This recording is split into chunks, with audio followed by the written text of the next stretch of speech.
the fencer here. I've been asked to add a rail to the middle of this assembly. Top rail's already in there, gates hanging on the fence, on the gate post, and I've been asked to add a second rail. A few tools you'll need. I use 10mm pins, so I drill a 13mm hole in the post and in the end of the rail, and a 10mm drill to drill the end of the rail after I put it on. That little brackety thing there, that yellow thing, is a stand I made up that hangs on a staple at the back of the post that I put in, and it holds the rail up while I put it on.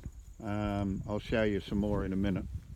So first things first, you've got to cut the end of the rail to match the end of the post at an angle, because we're running downhill.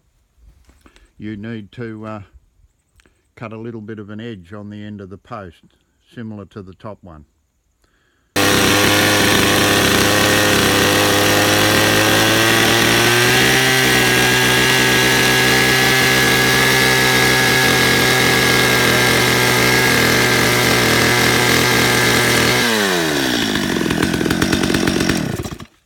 Cutting it at an angle.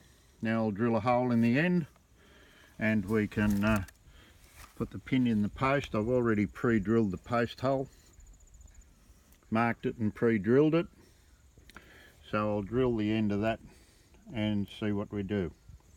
So I've drilled a hole in the end of the rail, put my pin in the hole in the post, assembled the rail, and you'll notice it's got a little bit of a gap at the bottom. So you rotate the rail around. This is the reason why you cut it at an angle. You rotate the rail until it matches exactly with the post. Now at the other end I've put it on my little stand. So the hole is there and it matches up with the end of the post, and the stand holds the rail up, hanging on the staple that I put in before. Okay, so before I start the chainsaw, I'll just put it on the rail where I want to cut it. Now it's got a wedge into the gap in between the existing system, so you've got to cut it so that the chainsaw is giving you a wedge shape, bigger at the outside than the inside, and the chainsaw blade is going to be not there, not so that you've got the width of the chainsaw as a gap. It's got to be adding a little bit, and it's got to be vertically parallel with the post and at an angle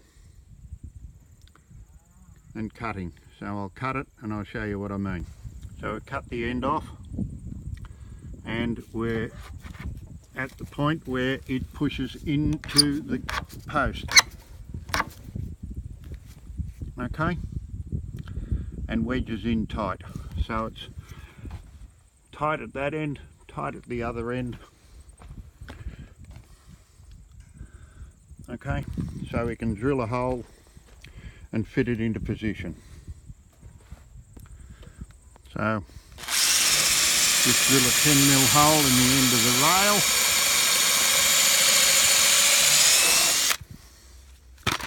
and put your pin in and tap it home with a hammer.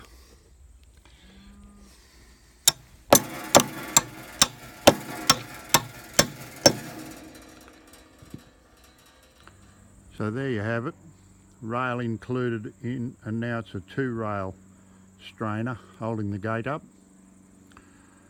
So the same applies if you're doing the top one only. Strainer rail,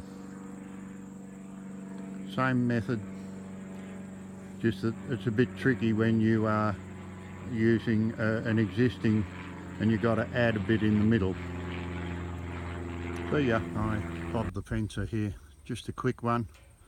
Whenever I hang a gate on a post, I do what's called a double strain on the strainer posts.